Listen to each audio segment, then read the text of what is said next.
Are you excited? You're here? Come on, yes we are. Yes. So today, take the opportunity today to go and have a look at these stalls there. As you know, we've got more behind here. So firstly, has everyone got their program? Everyone got a program? It should be in your bags. It'll tell you what's happening, when it's happening, etc. You would have been able to get one of these lanyards, or what do you want to call it, the entry passes as well, so you should have one of those. Look, it's more of a case of, if you don't know or you don't want to listen to some of the talks that are here, go and talk to the people, the researchers, the brokers, all our support services that are here for the club as well. So that's the whole idea of today's proceedings. It's about you learning more to help your portfolio grow and to help you consolidate your portfolio, or to help you move on to either another property or help someone else who's going to buy another property as well. But we've got the 100,000 cash giveaway as well, so Kevin's going to talk a little bit about that. I'm sure he'll talk quite a lot about that actually. We also have a lot of presentations to give away because this is our annual conference, and we'd like to recognise all the worthy recipients about that, and Phil's going to do a little bit about that as well. So I'm going to introduce you now to Phil Hill. So Phil's going to start off some of the awards. So put your hands together for our General Manager, CEO, whoever you want to call it, Phil Thanks, Hill. Chris. Thank you. Yeah, welcome everyone to our 23rd Annual Wealth and Property Expo. We started on Thursday with our training day, and then that was a fantastic day. Had about 100 mentors, and saw some members there seeing what the mentors are learning as well. We did our virtual tour and our property tour yesterday, welcome drinks last night, up early this morning. Who was at the PMC breakfast? Property Millionaires Club breakfast, fantastic. So it's all not possible if Kevin and Kathy didn't start the club back in 1994. So I'd like to invite Kevin Young up to officially give us a few words of wisdom, and then we'll hand over to our first guest speaker. So give Kevin a big round of applause. Well done. Hi folks, how are we doing? You excited? Excited! I'm little Kevin, I'm excited! Alright, now you're excited, aren't you? Okay, we've got our 20,000th property has been bought through the club. How's that? Is that good? Oh, you're a really good crowd. Thank you. And I dug up a photo of our second national conference. There it is there. How about that? We were so proud because we'd actually sold 120 properties through the club, and that had created 800 jobs. And we thought it was so good that we invited Mayor Sawley along to open our conference. So how cheeky was that? So we've gone from 800 jobs that we've created. Do you guess how many jobs you've created now? Have a guess? Bottle of wine, whoever gets it right? 800, no. You missed a bottle of wine? Who said 100,000? Oh, you did. Oh, you're a mental. You can't count. Who said 100,000 over here? Well, you're out. That'll be next year. 5,000? No, that's wrong. You said, you're a mental. You can't be right. 100,000? Going once? Going twice? Do you drink red wine or white wine? I drink red too, so I think I'll give you a red. Is it okay to give this bottle away? Red?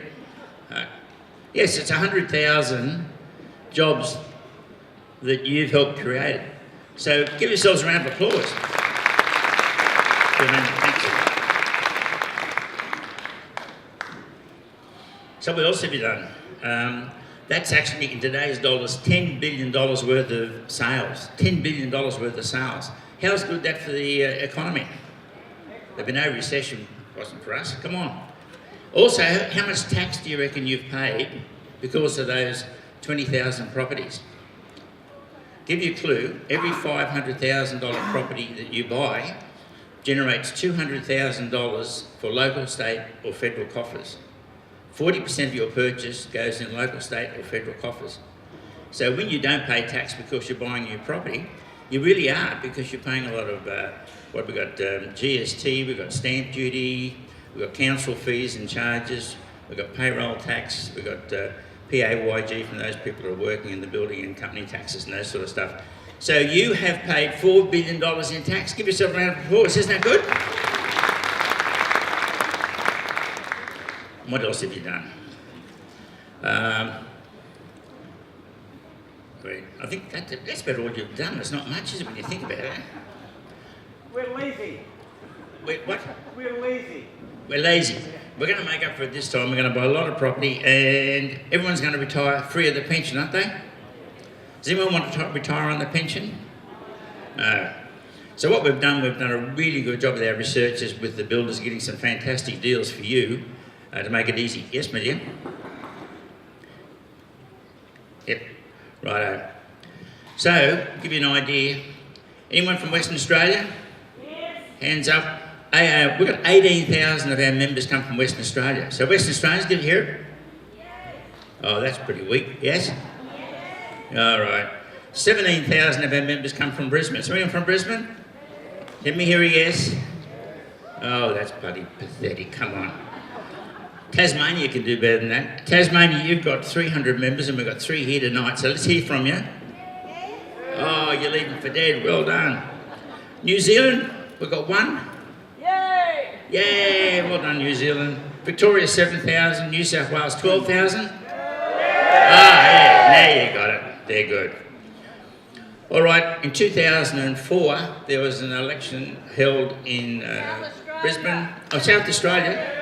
Oh, 6,000 people in South Australia. Northern Territory, 4,000. Who cares about ACT? Yes, but it's ACT. 4,000.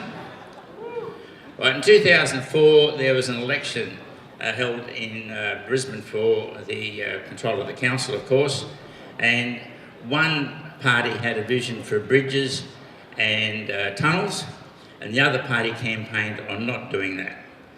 Now, imagine Brisbane today if the no campaign had got up and we didn't have those bridges and tunnels. We'd be gridlocked, wouldn't we?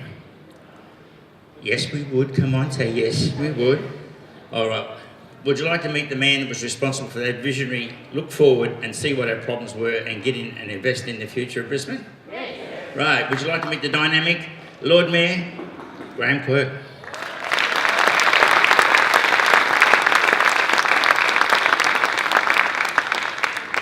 And the Lord Mayor agrees with me that Brisbane is a great place to be in investing. Thank you, Lord Mayor.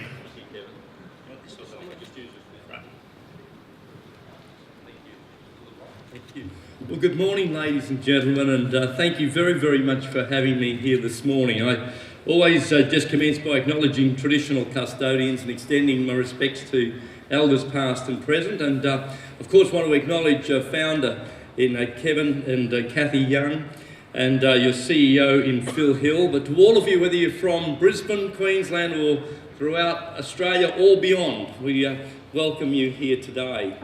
Can I just say also a very big thank you to Club Cares for the enormous support and partnership that it's had with the City of Brisbane's charitable arm, the Lord Mayor's Charitable Trust. We've done some great work together, and we're very much indebted for that partnership. Brisbane's on an exciting pathway. We are a city that is going to, over the next half a dozen years, see enormous transformation, and that's headlined by the Queen's Wharf development called Brisbane, or Destination Brisbane, a $3 billion development with a world-class casino facility. It will be a game changer for Brisbane. And when you couple it with the doubling, or the second runway that will be created at the Brisbane airport, giving that airport the same capacity as Hong Kong and Singapore airports, it will be a terrific way forward. We're seeing more and more direct flights to the City of Brisbane, and that of course is opening up opportunities for expanding markets. The other part of that equation is that of infrastructure, and this morning I made an announcement with regards to a revised metro project in the city, which I'll talk about a little more in just a moment. But I wanted to start this morning just by giving you a picture of where we see the future prosperity in Brisbane. For people to come and to want to live here and to buy here, they need to have confidence that the city has a future. And apart from the things that I've just mentioned, we as a city government are getting more and more involved in what is the economic development future of our city. Now, we're a city that's been based around resources and mining and property and construction. Those two sectors have been the underpinning factors of our workforce in Brisbane for a long time. But we also know that both of those industries can be subject to highs and lows. Market fluctuations can have an enormous impact in that regard. But they will always be extremely important. The mining and resources sector, for example, it creates both directly and indirectly 128,000 full-time jobs in our city. If you look to the other sectors, we're very keen to make sure we expand things like advanced education and international education in our city. We currently have 75,000 international students, which accounts for 20,000 full-time jobs. It's a $4 billion industry, our biggest export in our city. We're looking at things like tourism and events. So, for example, since the G20, we've seen double-digit increases in international tourism arrivals to Brisbane. You're looking at things like, for example, the city or the countries of China. Now, China has now overtaken New Zealand as the biggest arrivals here in terms of tourism. You've got places like South Korea and Japan that are seeing enormous increases in arrivals. We're talking here about tourism stays. Tourism stays, however, are incredibly important to a city because out of that, when people see a city, particularly if it's for the first time, they see its potential. It also opens up investment opportunities. I'll give you one simple example of that. One of our international students here from Taiwan talked his father into investing $1 billion in our city, developing the Supreme and District Court site. That'll be a W hotel development. It's a 30-storey commercial building and a very significant residential tower on that site, one of the city's key landmarks. So what are the others? Knowledge-based industries will be important for future jobs. We're looking at the digital and creative sectors. Advanced manufacturing, companies like Volvo, for example. Coke have just indicated recently that they're going to be closing down their Adelaide facility and coming and expanding here in Brisbane. They're already here, but they're expanding in our city. And the other one is food and agri. We've got just outside of our city one of the 10 most fertile salad bowls in the world at Gatton, around the Lockyer Valley region. And as a city, we know that our closest neighbours in the Asia Pacific are going to be screaming out for clean and healthy food. We've just had the biggest citrus grower in China establish their Australian headquarters here in Brisbane. So these markets we have to look towards for future job creation. And I'll explain a little more why that's extremely relevant later. We're building a lot of infrastructure. If you have a look at the sort of projects we've done, Kevin mentioned the tunnel projects that we've built and bridges, Go Between Bridge, Clem 7, Legacy Way. We did the business case for Airport Link, which the state then took over and advanced. But we're looking at some very, very important ones right now. And $1.3 billion worth of infrastructure over the next 4-year period, 90 projects in all.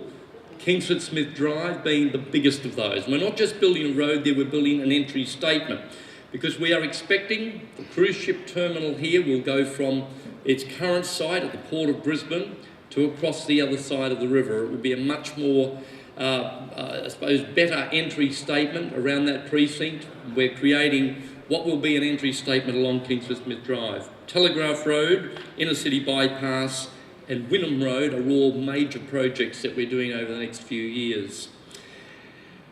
We want to talk about the Inner City Bypass. Of course, it's there at the moment, but it will be creating 4 lanes in each direction in that critical centrepiece between Kelvin Grove and the Exhibition Tunnel. Bikeways are another area of council activity, and we're investing around $100 million in bikeways over the next 4 years. Most of that is to get cyclists off-road and on an off-road journey to work opportunity. Cycling in Brisbane is increasing by about 8% a year, and so it's another area in which we can help to reduce traffic congestion, or at least keep it under control by the development of those journey to work opportunities. I mentioned the Metro a little earlier. The Metro is a facility which will help to give us greater capacity within the bus network. Again, it's designed to reduce the number of buses we have in our CBD by around 125 movements in the peak hour, and it will also create faster services. So we will see improved public transport travel time of 30% in the morning peak, 50% in the afternoon peak along its corridor. The Metro, which was originally only going to go from Woolloongabba to Hurston, is now a Metro 1 and a Metro 2. Metro 1 will go from 8 Mile Plains, very close to where your headquarters is there, right through to the Roma Street station. The Metro 2 will go from the Royal Women's Hospital at north of Hurston through to the University of Queensland. So it will open it up to a lot more people, and it will actually reduce the cost of the facility by around $500 million. So the Courier Mail today has some information around that, and I won't go into it in any more detail. But as a council, we're unique. We often use the term here that Brisbane is one council and one set of rules. If you put the dot in the CBD in Brisbane and go out 20 kilometres and draw a circle, you're dealing with one council. If you go to Sydney, as an example, you're dealing with 35 different councils. You're dealing with 31 in Melbourne, in that same area. So that is why we as a city government can talk about these projects. These projects that I mention would be only the domain of state governments in any other state of Australia. But because we had 20 councils amalgamated into one in 1925, we are able to do these projects. So the elected representatives on council in Brisbane, the areas that they cover are bigger than the state parliamentary seats. So it gives you an idea, for those of you from interstate and overseas, of the scale of our council. If you have a look at Brisbane, I want to get to the pointy end here. 1951, you can see City Hall there. It was the tallest building in the city until 1964. You see the evolution then to 1981 and to 2011. It's amazing the transformation of cities over 30-year periods. And so it is, in the 25, 30 years ahead, we will see at least another 50 CBD buildings. Cities evolve, cities grow. You can't stick your head in the sand and say we're having no growth. That is death financially, and it would certainly be death in terms of the property sector. We've had, over the last 2 or 3 years, growth of around 30% in terms of the applications we've received for residential development and also the starts. So there have been, in the eyes of some people, a glut of residential properties, and I'm here to tell you that that is not the case. We last year approved 5,500 residential dwellings. The state government are predicting that the annual need in Brisbane over the next 20 years will be 7,700 per annum. So make no mistake about it, there is a strong outlook in terms of future growth in our city. Now, our job as a local authority will be to keep up with that growth in terms of the infrastructure build, and other levels of government also have that responsibility to make sure that we can do that. This is a telling piece of information. Brisbane, the average house price here right now to buy requires 6.1 years of average annual salary. We used to be on a par with Melbourne. In Melbourne today, you need 8.5 years of annual salary to reach the average house price. And in Sydney, it's 12 years of average salary. Now, Brisbane is at a very attractive price point. We are going to see in this city, in my view, because of the fact that we have a more affordable product, I think we're going to see a very strong outlook in terms of capital growth. If you have a look at the little line at the bottom of the clock there, or the little numbers there, you can see that Brisbane has had an annual growth rate last year of 4.23 in terms of property values. That value growth in Melbourne was 11.6 and 17% in Sydney. That cannot be sustained. So there will be, in my view, a catch-up. That Brisbane is currently underpriced and it will, I think, grow. Now, as a city leader, there's always a dilemma with that, because you want to provide an affordable product for the citizens. But the reality is that when the southerners catch on to the fact that the price of housing up here is so much more affordable, if there is a perception of good employment outcomes in our city, I think you will see a shift. As there used to be very strong movement of people from the southern states to Queensland, and I think that will probably occur again. In conclusion, I just wanted to say that we are sure about infrastructure build, but we're also very much about creating a lifestyle city. We've got a vision for a 40% green cover in our city. We're currently at around 37%. As a city government, we are buying up land in some cases and turning that land into parks. For example, over the next 20-year horizon, while our city will grow substantially in population, our plan involves the development of 200 new parks in the city. Recently, we bought up some privately owned land at Cooperoo and turned it into parkland. We want to make sure that along the way with growth, that we provide a great lifestyle outcome. This area where you are at the moment at South Bank is Brisbane's #1 tourist location. But just down the road at Mount Cootha, it is the second biggest. And so we've got some very substantial plans over the next few years to develop that into a terrific opportunity far beyond what it is today. For example, $5 million of new investment into walking trails, connecting and improving those trails. $2 million upgrades of two of our major parks there, JC Slaughter Falls and Simpson Falls. We're putting in a zip line. We have already there a botanic gardens, which we increased by 4 hectares when we built the Legacy Way Tunnel. It was one of the byproducts, was to grow the botanic gardens there. And we've also got a planetarium there, which is an astronomical facility, a lookout, and some other wonderful attractions. So we will, over the next few years, create what's called the Cootha Shuttle, which will link up all of those various facilities with a high-frequency service, and it will become a very, very big attractor, in my view, for people in the city once that work is completed. I thank you for having me today. I wish you well in your property purchases. There is no doubt that bricks and mortar are a very secure investment. And as we know with all things, no matter what you invest in, there can be boom periods and periods where it slows off. But the important thing in life is we're all in life for the long haul, and so it should be with investment as well. I wish you well over the course of the weekend. Thank you.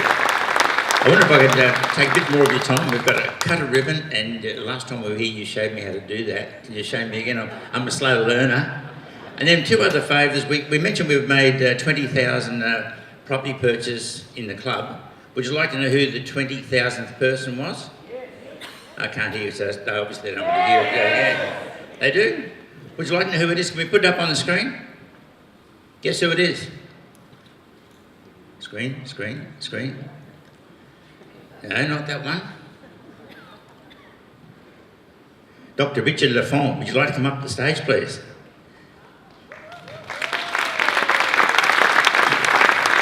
Dr. Richard Lafont is a very wise investor. He's got clients through the club and he's spread them all over the place. There we go. Yeah, your name's up in lights. Thank you, Richard. The Lord Mayor. Congratulations. And we've got a little certificate. We can push that across there. 20,000, yes. And the branch manager, Carolyn Prizil, and Robin Atkins.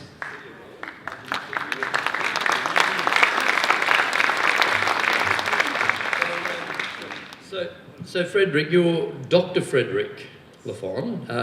Do I get a consultancy to come and see you for medical issues? I'm a doctor in mathematics. Doctor in mathematics. Well, you'd get all the numbers right for property, wouldn't you? Can I be rude and ask how many properties you have and whereabouts they're located? 7, one in Hamilton, in Brisbane, so, and all around the country. So, Spreading your eggs. Smart man. Thank you, and good congratulations to you, Frederick. Thanks, Lord Mayor. We have another little surprise. We can, our 5,000th property millionaire. We have 5,000 property millionaire, gone missing once, gone twice. We have the masters there, do we? Jeff and Janine in the darkness somewhere. Could you come down?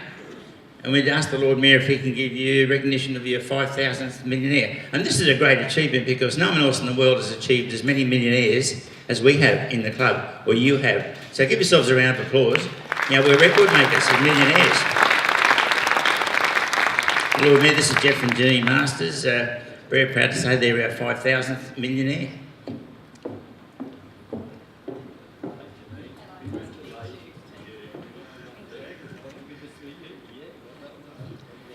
And Jake and Nikki are their branch managers, be extraordinaire next to them there.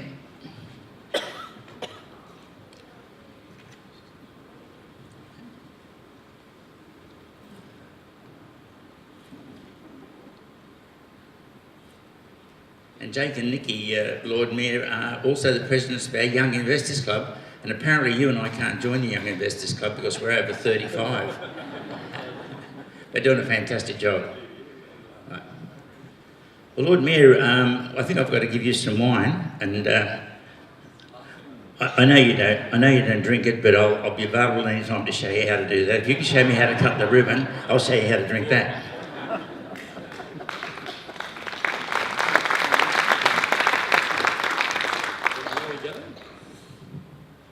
Public Club Conference officially open.